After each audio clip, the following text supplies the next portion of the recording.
Olá a todos, meu nome é Diogo e hoje eu vou trazer a aula da Escola Dominical para vocês. Hoje nós estaremos tratando do tema Ministros e Dispenseiros. E a minha oração a Deus é que essa palavra possa falar aos nossos corações, que esse estudo possa enriquecer a nossa fé e nos mostrar a maneira certa de viver de acordo com os princípios do Senhor. Amém? O texto base, o qual nós estaremos estudando, é 1 Coríntios 4, do 1 ao 5. Eu vou ler na tradução NVI. Diz assim: Portanto, que todos nos considerem como servos de Cristo e encarregados dos mistérios de Deus. O que se requer destes encarregados é que sejam fiéis. Pouco me importa ser julgado por vocês ou por qualquer tribunal humano. De fato, nem eu julgo a mim mesmo, embora em nada minha consciência me acuse. Nem por isso justifico a mim mesmo. O Senhor é quem me justifica. Portanto, não julguem nada antes da hora devida. Esperem até que o Senhor venha. Ele trará à luz tudo que está oculto nas trevas e manifestará as intenções dos corações. Nessa ocasião, cada um receberá de Deus a sua aprovação. Amém? Esse é o texto. E o alvo da nossa lição hoje é entender como é importante considerar os obreiros numa perspectiva divina e perceber qual é o propósito de Deus para os seus servos e qual a exigência que ele faz. Certo? O versículo-chave é o versículo 1 de 1 Coríntios 4. Assim, pois, importa que os homens nos considerem como ministros de Cristo e despenseiros dos mistérios de Deus. Eu queria começar falando a respeito dos ministros, dos dispenseiros, dos obreiros. É desafiador esse chamado. Quando nós pensamos em pastores, nós pensamos em evangelistas, nós pensamos em missionários, nós percebemos que há um desafio muito grande, primeiramente pela responsabilidade que eles assumem, que esses homens, que essas mulheres assumem. Em segundo lugar, há um desafio muito grande em fazer a obra em si, seja plantar uma igreja, seja sustentar a igreja como líder, seja muitas vezes sair de onde se está, ir para outros lugares para fazer a obra, né? Para alcançar vidas, para sustentar igrejas, para levar o evangelho àqueles que ainda não ouviram. Isso é extremamente desafiador. Eles muitas vezes precisam abandonar o emprego que antes tinham e agora não vão poder mais porque vão viver da obra em tempo integral. Muitas vezes se afastar de famílias e amigos, onde moram, onde moravam, para se mudar para o lugar onde Deus os chamou para fazer a sua obra. E é importante termos em perspectiva que os desafios que caminham junto com o ministério. Seja um ministério em tempo integral, ou muitas vezes um ministério parcial de homens e mulheres que querem pregar a palavra de Deus. Mas há sempre desafios que caminham junto nesse ministério. Amém?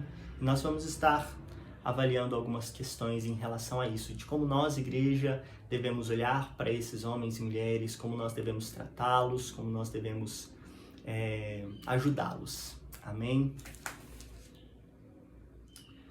Na introdução diz assim: embora tivesse cumprido a missão em Corinto da melhor forma possível, Paulo era mal compreendido e injustamente condenado por parte de alguns crentes. Na realidade, os coríntios tinham opinião distorcida acerca dos servos de Deus que haviam servido a igreja. Os obreiros estavam sendo vítimas de julgamento errado acerca do ministério exercido e por causa de um espírito sectário que dominava os membros da igreja. Nesses versículos, somos ensinados a considerar os obreiros sob a perspectiva divina. Paulo deixa claro que não são a popularidade, a personalidade, os graus acadêmicos e o desempenho que o qualificam. Para ajudar-nos a entender o propósito de Deus para os seus servos, o apóstolo nos ensina sobre a identidade que devem ter, exigência que lhes é feita e a avaliação que são submetidos. Então, são essas três coisas: a identidade, as exigências que são feitas aos ministros e as avaliações. Nós vamos ver essas três coisas. Começando pela identidade. Essa identidade era característica de Paulo, Apolo e Pedro, e por extensão a todos os obreiros cristãos. Dentro da identidade nós temos ser ministros de Cristo. A palavra ministro significa subordinação, ela indica subordinação. Ela era uma palavra usada antigamente para descrever um remador inferior em um navio, naqueles navios antigos romanos. E o propósito de Paulo ao usar esse termo é demonstrar que os ministros, são, acima de tudo, subordinados a Cristo, a quem servem, sem que estejam preocupados com posição ou glória. Então, em contraposição aos ministros religiosos, sejam os judeus daquela época, sejam de outras religiões, a maioria dos líderes religiosos, aqueles que traziam as palavras dos respectivos deuses e a palavra do próprio Deus, eles buscavam em muitas ocasiões glória e reconhecimento. Paulo, em primeiro lugar, ele traz a ideia de que os ministros do Evangelho de Cristo Jesus, eles não trabalham buscando essa glória e esse reconhecimento. Antes, eles são servos, que pode ser também entendido como escravos. Eles eram subordinados de Cristo, não buscando glória ou reconhecimento, mas sim cumprir o dever e a vontade do seu mestre. Em segundo lugar, são chamados de despenseiros. Isso faz parte da identidade do ministro. Os ministros do Evangelho são também chamados dispenseiros dos mistérios de Deus. A tradução literalmente significa mordomo. Antigamente, os mordomos eram escravos de confiança, que supervisionavam as propriedades do patrão, os campos, as vinhas, as finanças, a alimentação e os outros servos da casa que estavam sob seu comando. A exemplo, por exemplo, a gente viu um mordomo desse na vida e na história de José. Ele era esse mordomo, esse dispenseiro na casa de Potifar. Ele recebeu a responsabilidade de administrar toda a casa, as vinhas, os celeiros, os depósitos, os outros escravos, ainda na condição de escravo. Ele tinha essa responsabilidade. E no caso dos ministros do Evangelho, eles são ministros do Evangelho, eles são encarregados do Evangelho. A palavra usada aqui são os mistérios de Deus. Esses mistérios foram nos revelados, eles eram os mistérios do Antigo Testamento que nos foram revelados em Cristo Jesus. E agora, os ministros do Evangelho, eles vêm com a responsabilidade de ministrar, de trazer essa verdade, de reforçar essa verdade à congregação, à igreja. Essa é a identidade. Eles são encarregados desse ministério, dessas verdades, desses mistérios de Deus. Isso faz parte da identidade do ministro. E é importante que a igreja os veja assim, certo? Enquanto ministro implica a subordinação do servo cristão a Cristo, dispenseiro implica a responsabilidade de prover o sustento espiritual da casa de Deus. Se nós formos resumir isso do primeiro versículo, certo? Então, ministro se refere à subordinação a Cristo, dispenseiro à responsabilidade de prover o sustento espiritual da casa de Deus. É assim como o ministro ele deve se enxergar. E é assim também que a igreja precisa enxergar os ministros, os obreiros de Deus. O segundo ponto que Paulo traz nesse pequeno texto de 1 Coríntios 4 é sobre aquilo que se requer do obreiro. O versículo 2 diz o seguinte: o que se requer destes encarregados é que sejam fiéis. O requisito primordial dos despenseiros é que cada um deles seja encontrado fiel. Um mordomo antigo não passava constantemente por uma rigorosa supervisão. Por isso era necessário que preenchesse esse requisito primordial. Talvez Paulo quisesse sugerir aos coríntios que, por meio desse critério, deveriam avaliar ele e os outros, aqui falando de Pedro e Apolo, e os outros obreiros em questão, e com isso não teriam predileção por nenhum, pois concluiriam que todos foram fiéis no cumprimento da missão proposta. E nós hoje, com que critério avaliamos os verdadeiros obreiros do Senhor? É significativo notar que Paulo envia Timóteo para servir em Corinto e o apresenta assim: Timóteo, fiel no Senhor. Na carta aos Colossenses, ele menciona outros colaboradores seus, Epáfras e Tíquico, que se refere aos dois como fiéis ministros. A fidelidade é um requisito indispensável tanto ao ministro como ao mordomo. É uma contradição que o servo seja infiel e o mordomo não seja confiável. Quando o Senhor voltar, cobrará os seus obreiros a fidelidade. Então é muito importante que os obreiros sejam fiéis. E fiéis aqui, fiéis a Deus e fiéis àquilo que diz a sua palavra. Eu queria acrescentar também, sobre como nós estamos falando sobre aquilo que se requer de um obreiro, o texto de 1 Timóteo, capítulo 3, do versículo 2 ao 7, ele diz o seguinte: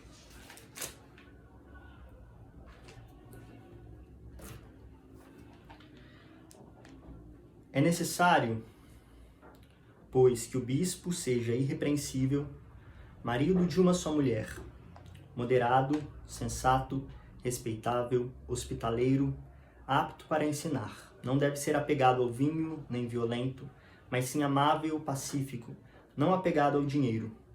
Ele deve governar bem sua própria família, tendo os filhos sujeitos a ele com toda dignidade, pois se alguém não sabe governar sua própria família, como poderá cuidar da igreja de Deus? Não pode ser recém-convertido, para que não se ensoberbeça e caia na mesma condenação que caiu o diabo. Também deve ter boa reputação perante os de fora, para que não caia em descrédito e na cilada do diabo. Aqui, o mesmo Paulo está escrevendo a Timóteo a respeito das exigências para um bispo, para um presbítero, um pastor, e para qualquer obreiro que queira se encarregar da palavra de Deus, da liderança frente a uma igreja. E todos esses requisitos, eles precisam existir. O próprio obreiro, ele precisa olhar para si e se perguntar se ele detém essas características. A igreja precisa olhar e primeiramente pensar se o candidato ou o obreiro, ele detém essas características. Porque é importante que nós avaliemos as situações de acordo com a perspectiva de Deus. Não são as nossas opiniões de como um obreiro deveria ser ou agir, não são as opiniões do próprio obreiro de como ele deve ser ou agir, mas a visão de Deus a respeito dessas coisas. Quem o obreiro deve ser e como o obreiro deve agir. Nós precisamos olhar para esse texto com muito carinho na hora de avaliar e na hora de escolher os nossos líderes dentro da igreja. Amém?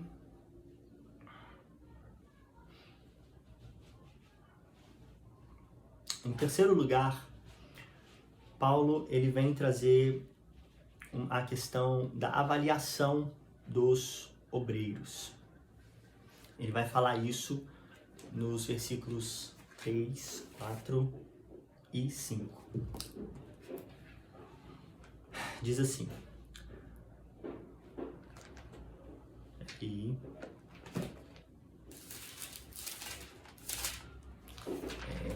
sair do texto. Aqui. Pouco me importa ser julgado por vocês ou por qualquer tribunal humano. De fato, nem eu julgo a mim mesmo.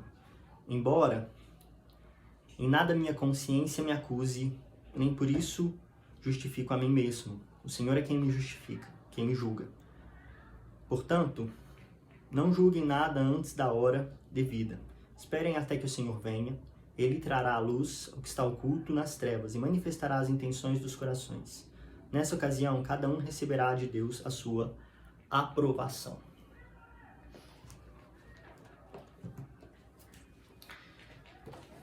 Então, Paulo ele vem falar a respeito de 3 tipos de julgamento, ou de avaliação, na verdade, que o obreiro ele passa.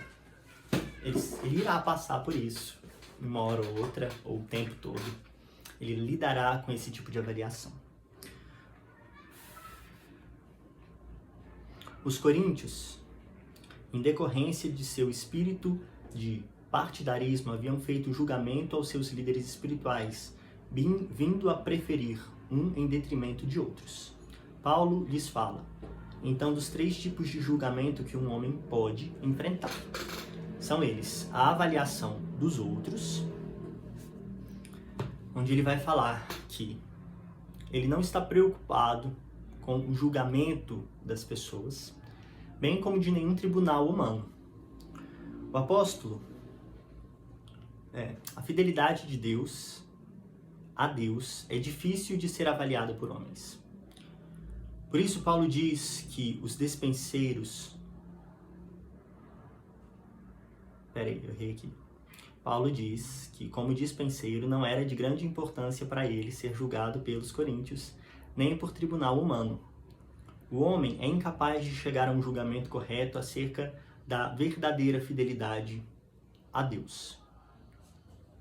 Embora nós estejamos sempre com os olhos atentos uns para os outros, nós estamos avaliando uns aos outros, isso é natural, basicamente, do ser humano. Nós não podemos chegar a um veredito, a um julgamento final. Por quê?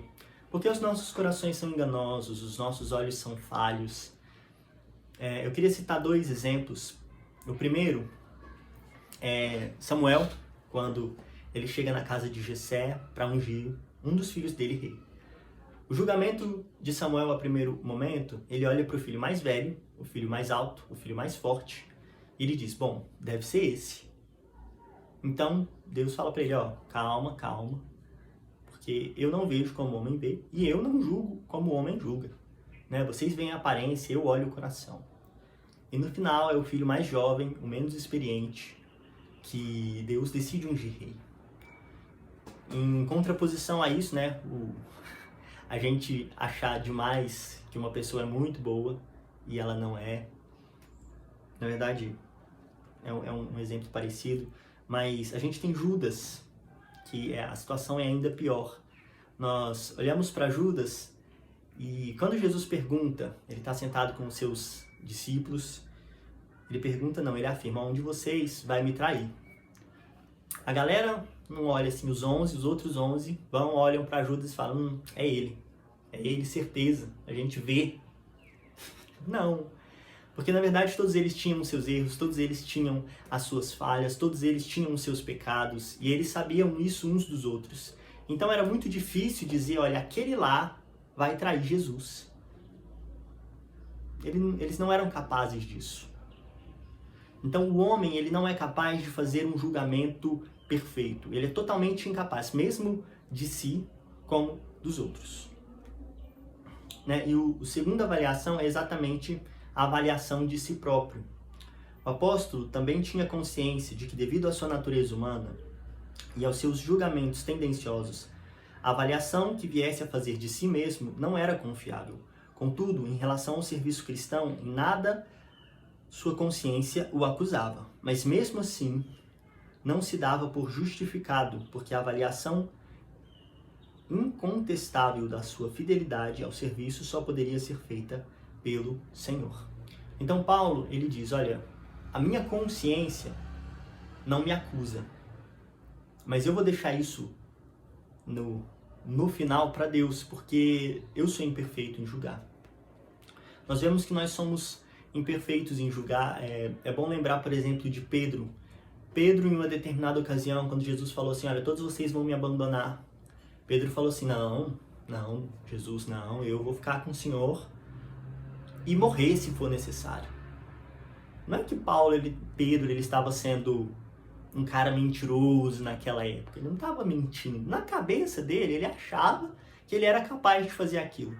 Mas o julgamento dele não era perfeito. Ele não conhecia todas as intenções do seu coração. Embora Jesus o conhecesse. Certo? Então nós não somos capazes de determinar exatamente com perfeição nem aquilo que nós não somos capazes de fazer. Bem como não somos capazes de determinar tudo aquilo que nós somos capazes de fazer. Então o julgamento ele precisa ser atribuído no seu final somente a Deus. Só Deus é perfeitamente capaz de julgar um homem.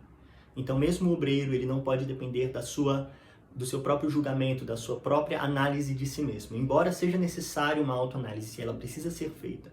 Nós não podemos validá-la com uma análise final. O julgamento final é aquele. Não, o que eu vi de mim mesmo é isso e isso é a verdade plena. E em terceiro lugar, temos a avaliação de Deus. Deus já planejou um dia quando trará à plena luz as coisas ocultas das trevas e manifestará os desígnios dos corações. Ele julgará não apenas o que os olhos veem, mas o que não é visível e não se pode conhecer. Porque se passa no recesso da alma. Depois de avaliar, segundo o seu critério, Deus recompensará os ministros e dispenseiros do Evangelho. Por isso, é mais prudente não julgar antes do tempo. Nós precisamos entender que o julgamento final de todas as coisas virá de Deus. Ele trará à luz a todas as coisas ocultas.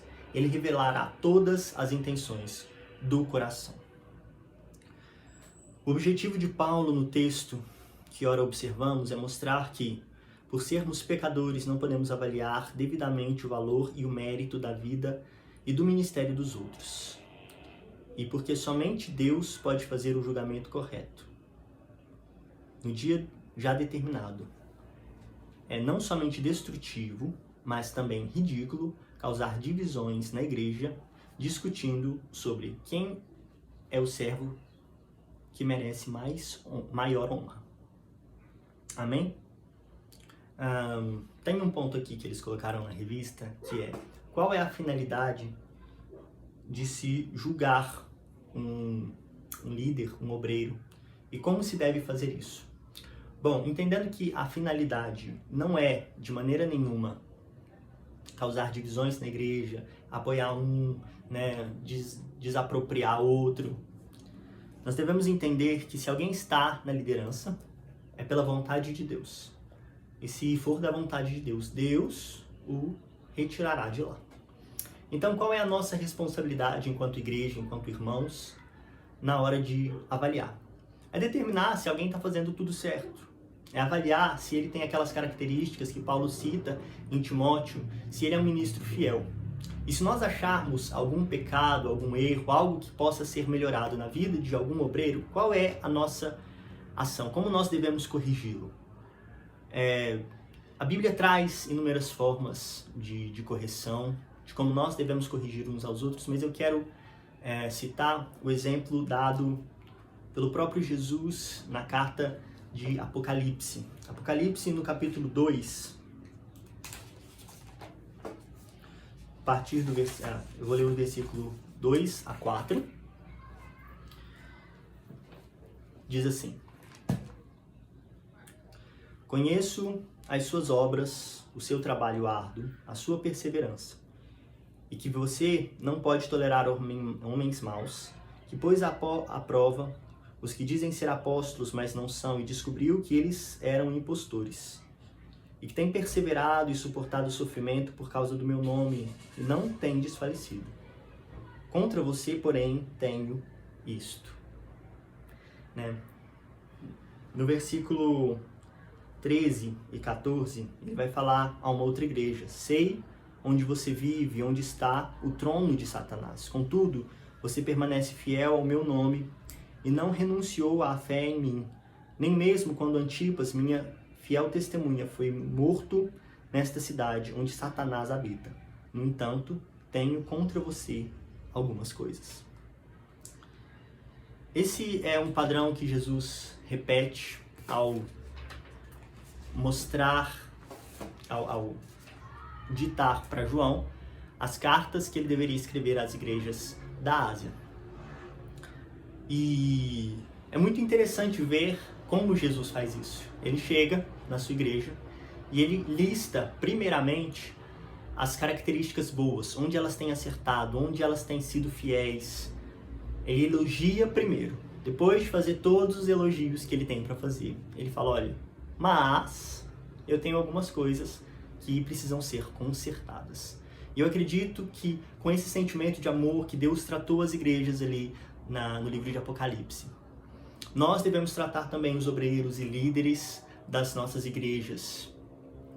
Nós devemos chegar a eles com elogios, nós precisamos estimulá-los, nós precisamos incentivá-los. E aí, depois, a gente fala: ó, tenho contra ti algumas coisas. E aí você expõe com amor, com a intenção de que ele te escute, ele entenda que isso é com amor, que ele possa te escutar, e ele possa entender que aquilo é a palavra de Deus.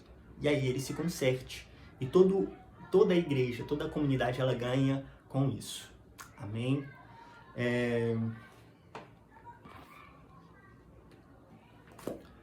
Para concluir,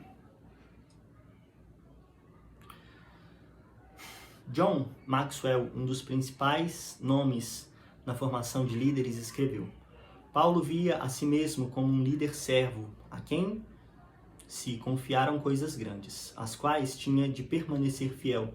Nem a opinião dos outros, nem a sua própria deveriam fazê-lo vacilar. Líderes devem servir pessoas, no entanto, devem obedecer a Deus, mostrando-se fiéis às coisas sagradas que lhes foram confiadas. Muitas vezes, os servos de Deus sofrem com uma avaliação humana minuciosa, crítica e desdenhosa. Qual deve ser a nossa reação se isso acontecer conosco? Acho que não só os obreiros, mas todos os irmãos, hora ou outra, lidam com alguma crítica. Nós estamos fazendo o trabalho de Deus, nós estamos entregando o nosso melhor a Deus e vem alguém para criticar de forma errada, não com amor. E o que a palavra de Deus tem a dizer a respeito disso? Como é que nós devemos nos portar diante de situações como essa, onde a crítica ela não é com amor, ela é quase que desleal? Bom, eu tomo para mim que nós precisamos ter um sentimento que está descrito no capítulo 5 de 1 Tessalonicenses, no versículo 21. Mas ponham à prova todas as coisas e fiquem com o que é bom. Embora aqui no texto ele esteja falando sobre profecias, eu acredito que isso possa ser aplicado no nosso coração para tudo aquilo que as pessoas dizem para nós. Se alguém vem te dizer coisas boas, e quando eu digo boas, eu digo que estão em conformidade com a palavra de Deus, né? Não que estejam puxando seu saco, né? Coisas boas. Se elas vêm te dizer coisas boas, mesmo que são coisas boas que a gente não gosta de ouvir, beleza. Quando elas vêm te dizer coisas ruins, que não agradam à vontade de Deus, coisas negativas, nós precisamos avaliar com cuidado tudo que nos é dito. Tudo que nos é dito. Nós podemos avaliar com esse sentimento. Não trago para o meu lado emocional quando alguém me agride. Eu avalio apenas no intelectual. Eu paro e penso, bom, o que a pessoa está dizendo procede? Né? Ela disse que eu errei ali, eu realmente errei. Se eu não errei, eu descarto o que ela falou. Mas se eu errei, ainda que ela tenha falado de uma forma muito ruim, muito desagradável de ouvir, eu posso aproveitar aquela crítica fazer uma autorreflexão e reter aquilo que é bom. As minhas críticas, as críticas que vêm, elas podem ser construtivas, mesmo que a pessoa não tenha essa intenção. Você recebe tudo, você avalia tudo, e você descarta o que é ruim, e você retém o que é bom. Eu acredito que essa é uma das maneiras, de lidarmos com situações em que as críticas, elas não são feitas da maneira certa. Se o irmão tem o privilégio de ser ministro, avalie-se a si mesmo. É saudável que o faça, contanto que tenha como padrão a palavra de Deus. Entretanto, esteja certo de que mesmo que seja extremamente criterioso na avaliação, só o Senhor pode fazê-la com toda a justiça, porque Ele leva em conta as motivações e os desígnios do coração. Amém?